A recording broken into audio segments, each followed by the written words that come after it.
नमस्कार दोस्तों, आज के इस वीडियो में आपको कक्षा 12वीं का हिंदी विषय का ऐसा पेपर बताएंगे जो कि आपकी 2021 की जो बोर्ड परीक्षा होने वाली है उसमें देखने को मिलेगा। बहुत इंपॉर्टेंट वीडियो दोस्तों, अगर आप इस वीडियो को पूरा कंप्लीट देख लेते हो तो दोस्तों आपके हिंदी विषय में बहुत अच्छे मार्क्स आ जाएंगे अगर आपने वीडियो को पूरा देख लिया तो दोस्तों इस वीडियो के अंदर हिंदी का जो मॉडल पेपर है उसको सॉल्व करेंगे। बहुत इंपॉर्टेंट पेपर है। तो दोस्तों वीडियो को शुरू करते हैं। उससे पहले आपसे निवेदन है कि अगर आपने चैनल को सब्सक्राइब नहीं कर रखा है तो आप चैनल को सब्सक्राइब कर लीजिए और साथ में बेल आइकन को प्रेस कर लीजिए, जिससे कि दोस्तों और भी जैसे मैं ऐसे वीडियो डालें तो आप उसका जो नोटिफिकेशन है वो को सबसे पहले मिल सके। तो चलिए वीडियो को शुरू करते हैं। तो दोस्तों यहाँ पर आप देख सकते हैं कि आपका जो पेपर है वो किस प्रकार से रहने वाला है, कितने मार्क्स का रहने वाला है। 80 नंबर का पेपर रहने वाला है और यहाँ पर 3.25 घंटे का पेपर है। और पेपर को पढ़ने से पहले आपको यहाँ पर कुछ इंस्ट्रक्शंस दे दोस्तों, आपको मॉडल पेपर गूगल पर rnstudymasala.com वेबसाइट पे मिल जाएंगे। आपको गूगल पे लिखना है rnstudymasala.com वेबसाइट, तो आपको यहाँ पर मिल जाएंगे, जिसका जो लिंक है वो नीचे डिस्क्रिप्शन बॉक्स में मिल जाएगा। यहाँ से आप इजीली मॉडल पे डाउनलोड कर सकते हो। तो दोस्तों लिंक डिस्क्रिप्शन में अभी विजिट कर लीजिए rnstudymasala.com वेबसाइट पर दे रखे हैं, उसको आप पढ़ लीजिएगा। ठीक है, अभी जो मेन टॉपिक है, मेन जब का इंपॉर्टेंट चीज़ है वो यहाँ पर देखिए कि कौन सा प्रश्न कितने नंबर का है। तो पहले आपको इसमें 5 खंड बनाए गए हैं अब, यानी कि ABCDE, और यहाँ पर देखिए प्रश्नों की संख्या कितनी रहने वाली है और कौन सा प्रश्न कितने नंबर का है। ठीक है, जैसे कि यहाँ पर देखिए हम पहले प्रश्न की तरफ चल रहे हैं। दोस्तों अब की बार क्या है कि आपका जो पेपर है उसमें ऑब्जेक्टिव प्रश्न ज़्यादा आ रहे हैं, यानी कि 10 प्रश्न आपके ऑब्जेक्टिव पूछे जाएंगे, यानी कि आपके जो शॉर्ट प्रश्न हैं आप बहुत इंपॉर्टेंट है, क्योंकि अब की बार क्या है आपको पूरी किताब पढ़नी पड़ेगी। किताब के बीच में से पॉइंट पढ़ने पड़ेंगे जो कि आपके एग्ज़ाम की पॉइंट ऑफ व्यू से बहुत इंपॉर्टेंट है। उन्हीं में से ज़्यादा प्रश्न पूछे जाएंगे। तो यहाँ पर देखिए दोस्तों, पहला प्रश्न है कि निम्नलिखित में से किसकी लिपि देवनागरी नहीं है, यानी कि दोस्तों किसकी लिपि है वो देवनागरी नहीं है। तो आपको पहले तो पता होगा हिंदी की लिपि तो देवनागरी होती है, नेपाली और संस्कृत। तो यहाँ पर ऑप्शन नंबर डी होगा, बिल्कुल पंजाबी हो जाएगा। ठीक है, तो चलिए यहाँ पर अगला प्रश्न देते हैं।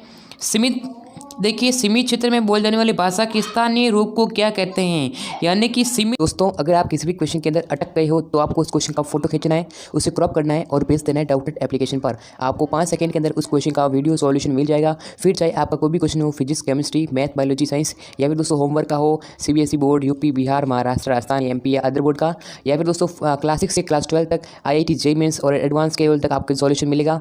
और दोस्तों डाउटनेट ऐप पर क्लास 9 से क्लास 12 तक लाइव क्लास चल रही है हिंदी और इंग्लिश मीडियम में। और दोस्तों डाउटनेट पर आप यहाँ पर 3 करोड़ से ज़्यादा बच्चे डाउटनेट ऐप पर पढ़ाई कर रहे हैं, तो आप भी जाइए और डाउटनेट ऐप को डाउनलोड कीजिए, लिंक वीडियो के डिस्क्रिप्शन में। सीमित क्षेत्र में यानी जो भाषा बोली जाती है उसको क्या कहते हैं दोस्तों, उसको यहाँ पर उपभाषा कहते हैं। ठीक है, चलिए देखिए दोस्तों, निम्नलिखित में से किस अलंकार में समता दर्शाई जाती है, कौन सी अलंकार है जिसमें समता दर्शाई जाती है। दोस्तों याद रखना वो उपमा अलंकार होगा। ठीक है, चलिए अगला प्रश्न है, देखिए यहाँ पर चौथा प्रश्न है कि कनक कनक ते 100 गुनी मादकता अधिकाई, या खाए बोराई जग व पाए बोराई, इसमें कौन सा अलंकार है। ये दोस्तों अपने क्लास 10th में पढ़ा होगा, क्लास 9th में पढ़ा होगा। कनक कनक ते 100 गुण, यानी कि जो मादकता अधिकाई, यानी कि आपने जो पढ़ा होगा आंकड़ा वगैरह इसमें। ठीक है, चलिए अब इसमें आपको बताना है कि कौन सा अलंकार है। ठीक है, ये आपको पद दे रखा है, दुआ दे रखा है, उसमें अलंकार बताना है दोस्तों। इसमें कौन सा है, इसमें यमक अलंकार होगा। ठीक है, यमक अलंकार इसमें दिया जाएगा। चलिए दोस्तों अगला प्रश्न देखते हैं यहाँ से। अब दोस्तों 2 प्रश्न आपके वर्ड से पूछ जाएंगे, यानी कि आपका जो शब्दावली है वोकैबुलरी उससे पूछे जा रहे हैं। जैसे यहाँ से देखिए दोस्तों कि थेसिस शब्द का हिंदी अर्थ क्या है, 33। देखिए दोस्तों यहाँ पर थेसिस का अर्थ क्या होता है, इसमें दोस्तों यहाँ पर इसमें होगा शोध प्रबंध। ठीक है, शोध प्रबंध। चलिए ये तो आपको याद करनी पड़ेगी। अगला विजिलेंस शब्द का हिंदी अर्थ क्या है, इसका जो हिंदी अर्थ है वो बताना है। सतर्कता, उसके बाद सुरक्षा, सावधानी या फिर निगरानी। तो यहाँ पे दोस्तों होगा सतर्कता। ठीक है, चलिए अगला प्रश्न है, देखिए दोस्तों प्रश्न नंबर 7 है कि चूड़ामणि द्वारा स्वर्ण थाल उपहार में प्रस्तुत करने पर ममता ने यानी क्या कहा। दोस्तों ये आपके चैप्टर से दिया गया है, इसका मतलब है कि आपको यहाँ पर अच्छे से याद करना पड़ेगा, चैप्टर को बीच में से पढ़ना पड़ेगा। आपको याद करना पड़ेगा किस टाइम किसने क्या कहा था, क्या बातचीत चल रही थी, वो जो इम्पोर्टेंट चीज़ है। अब देखिए दोस्तों, तुलसीदास की भक्ति मानी जाती है। तुलसीदास की भक्ति मानी जाती है, क्या मानी जाती है, कौन सी किस भाव की होती है दोस्तों, दासी भाव की भक्ति मानी जाती है। यानी कि दोस्तों तुलसीदास है उसकी भक्ति है। ये जो चैप्टर है दोस्तों पहला चैप्टर है, लेकिन दोस्तों अब की बार तो आरबीसी ने पहला चैप्टर हटा ही दिया है, जिसमें देखिए अब यानी कि पहला चैप्टर हटा दिया। जैसे ये वह था, ये तो तुलसीदास का था, और भी थे दोस्तों, यानी कि कौन सा था वो, राजा राम, यानी कि राज्य का जो पार्ट था उसको हटाया था। लेकिन ये प्रश्न पता नहीं कहाँ से पहले पार्ट से पूछा मेरे ख्याल से। इंटरनेट पत्रकारिता आजकल लोकप्रिय है, क्यों लोकप्रिय है, देखिए दोस्तों इससे दृश्य एवं प्रिंट दोनों माध्यम का लाभ मिलता है। इससे खबरें बहुत तीव्र गति से पहुँच जाती है। इसमें खबरों की यानी पुष्टि तत्काल की जा सकती है, यानी कि सारे ऑप्शन राइट हो रहे हैं। ऑप्शन नंबर डी बिल्कुल करेक्ट उत्तर होगा। तो यहाँ से देखिए अगला प्रश्न क्या है, समाचार के पहले पैराग्राफ यानी मुखड़े यानी कि इंट्रो में 4 ककारों की जानकारी दी जाती है। किसको दी जाती है दोस्तों, यहाँ पर जो 1 नंबर का प्रश्न है, इस प्रश्न का आंसर आप कमेंट करके बताइएगा दोस्तों। चलिए यहाँ से देखिए दूसरे यानी कि 2 से 5 नंबर तक प्रश्न, जो कि उत्तर शब्द कितना है 10 शब्द दे रखा है, यानी कि उत्तर शब्द सीमा कितनी 10 है। यहाँ पर एक अपठित गद्यांश है, इसको पढ़ना है। अब गद्यांश में आपको देखिएगा 4 प्रश्न देखने को मिलेगा, दूसरा, तीसरा, चौथा और 5वां ये प्रश्न है दोस्तों, यानी 5 प्रश्न दिए गए हैं, 1-1 नंबर के हैं, और इसकी जो उत्तर शब्द सीमा है यानी कि 10 शब्दों में आपको इसका उत्तर लिखना होगा, ठीक है। अब देखिए अगला प्रश्न यहाँ से दोस्तों क्या है, निम्नलिखित अपठित यानी जो पद्यांश है अपठित पद्यांश का आपको यहाँ पर आंसर लिखना है। ये उस टाइम था अपठित गद्यांश और अब है अपठित पद्यांश, तो यहाँ से प्रश्न लिखना पड़ेगा। तो देखिए यहाँ पर प्रश्न आपको क्या लिखना होगा, ये उसकी जो सूचना है वो यहाँ पर 10 दी गई है। तो कवि ने जवानी की क्या विशेषता बताई है, कवि के अनुसार गति की तृष्णा से क्या अभिप्राय है, गति की तृष्णा कब बढ़ती है, इस प्रकार से, ठीक है। अब आपको देखिएगा अपठित पद्यांश को पढ़कर इसमें आपको जो नवा प्रश्न 10 प्रश्न एक क्या है आपकी फिल इन द ब्लैंक्स है, तो इसको पढ़ना पड़ेगा। चलिए अब खंड ब की तरफ बात करते हैं दोस्तों। इसमें देखिए 12 प्रश्न है। जिला कलेक्टर उदयपुर की ओर से राजस्व सचिव राजस्थान सरकार को स्वच्छता अभियान हेतु बजट स्वीकृति जारी करने हेतु पत्र लिखना है। ये आपका 2 नंबर का प्रश्न आएगा, उत्तर शब्द सीमा 50 है। अब देखिए ठेले पर हिमालय पहाड़ के आधार पर पर्वतीय क्षेत्रों की प्राकृतिक सौंदर्य के बारे में लिखना है। ये आपकी पार्ट से दे रखा है कि चैप्टर वाले प्रश्न दे रखे हैं, जिसमें से देखिए 12वां है, फिर यहाँ पर दुर्ग, इस प्रकार से भी कब कहा, किसने कहा, किससे कहा, इस प्रकार से रहीम ने सज्जन व्यक्ति को बार बार मानने के लिए क्यों कहा है, रहीम का। फिर जगत के चतुर चित्रों को भी मूड बनना पड़ा, कवि बिहारी ने ऐसा क्यों कहा है। हट जा जीने जोगिए, हट जा कर्मा वालिए, हट जा पूता प्यारिए, बच जा लंबी उम्र वालिए। प्रस्तुत शब्द कौन, किसे और क्यों कहा, कौन और क्यों कह रहा है। बलवान से भिड़ंत पाठ से हमें क्या शिक्षा मिलती है, ये भी 2 नंबर का आएगा। और साक्षात्कार को देखिए परिभाषित करते हुए साक्षात्कार के प्रकार लिखने, कितने प्रकार के साक्षात्कार होते हैं यानी कि इंटरव्यू, ठीक है, उसके बारे में बताना है। अब खंड स की बात करते हैं, जो कि 4 नंबर के प्रश्न पूछे जाएंगे। रिपोर्टाज एवं यात्रा वृत्तांत के अंतर को स्पष्ट कीजिए, या फिर रिपोर्ट और रिपोर्टाज के अंतर का उदाहरण सहित आपको बताना है। 4 नंबर का प्रश्न है। 60 आपको शब्द सीमा इसके अंदर दे रखी है, बहुत इंपॉर्टेंट, इसको ध्यान रखना है।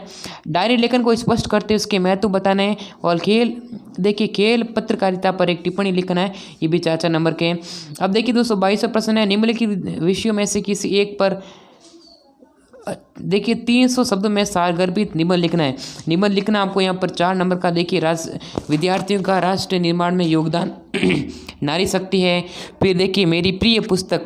फिर 23वां प्रश्न देखिए दोस्तों जय शंकर प्रसाद के व्यक्तित्व एवं कृतित्व का परिचय देना है, 4 नंबर का। और कवि भूषण के व्यक्तित्व कृतित्व का परिचय दीजिए दोस्तों।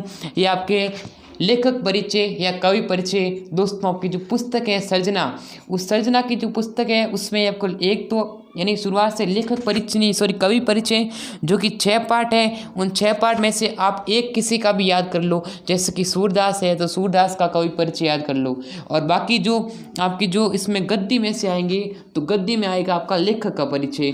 तो चाहिए आप यानी अब की बार क्या कही है, बेनिफिट है कि आपका जो अत्वम वाले दे रहा है, तो अत्वम आप अगर आपके कभी कभी याद करते हो ना, तो भी आपका काम बन जाएगा और 4 नंबर आपको पूरे मिल जाएंगे। इसे कहते हैं दोस्तों स्मार्ट स्टडी करनी है। अब टाइम बहुत कम पड़ा है आपके पास, तो आपको स्मार्ट स्टडी करनी है। कौन सा पार्ट आ रहा है, कैसे प्रश्न आ रहे हैं, उस पर ज़्यादा ध्यान देना है। इसलिए इस वीडियो को पूरा देखना है और इस मॉडल पेपर को पूरा ज़रूर देखना होगा। ठीक है दोस्तों, अब देखिए दोस्तों, यहाँ पर आपको जो गद्यांश दे रखा है उसके आपको सब प्रश्न व्याख्या करनी। 5 नंबर का प्रश्न है, इसको देख लीजिए दोस्तों, कौन से पार्ट से आया है, इसका प्रसंग लिखना है और उसके बाद इसकी व्याख्या करनी है। ठीक है, चलिए अब देखिए दोस्तों, अगला प्रश्न है, और ये जो आपका पार्ट है वो बाजार वाला पार्ट से आया है। ठीक है, और अगला जो अगर मैं ये पार्ट बताऊँ आपको, ये वाला, ये कौन सा है,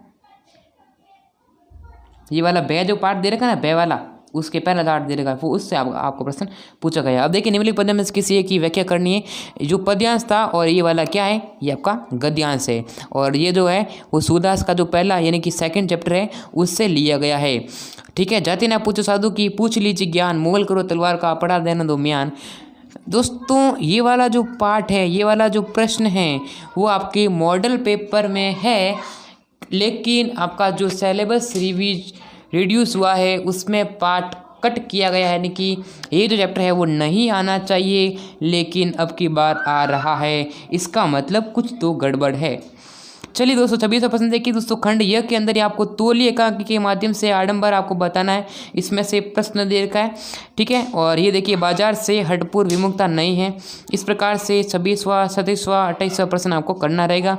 और ये देखिए बिहारी के पट्टी दोहा के आधार पर लिखना है। और देखिए 3-3 अर्थों वाले प्रश्न आ रहे हैं। देवनारायण जी और महाराज यानी सूरजमल के सामाजिक धार्मिक महत्व लिखना है। और महादेवी वर्मा या फिर गौरा का जो पाठ है उसके बारे में विशेषता का वर्णन करना है। फिर खादी का जन्म पाठांश के आधार पर आपको पाठ का सारांश लिखना है। तो दोस्तों आज के इस वीडियो के अंदर मैंने आपको बहुत इंपॉर्टेंट पेपर बताया है, जो कि दोस्तों Rajasthan board class 12th class के लिए जो हिंदी का पेपर है उसमें से आपका प्रश्न पूछ जाएगा। अगर आपको पसंद है तो वीडियो को लाइक कर देना, चैनल पे नए तो चैनल को सब्सक्राइब करके बेल को प्रेस कर लेना है, जिससे कि आपको और भी ऐसे मॉडल पेपर इंपॉर्टेंट प्रश्न मिलेंगे। तो फिर आपसे मिलेंगे नेक्स्ट वीडियो के अंदर, तब तक के लिए जय हिंद जय भारत।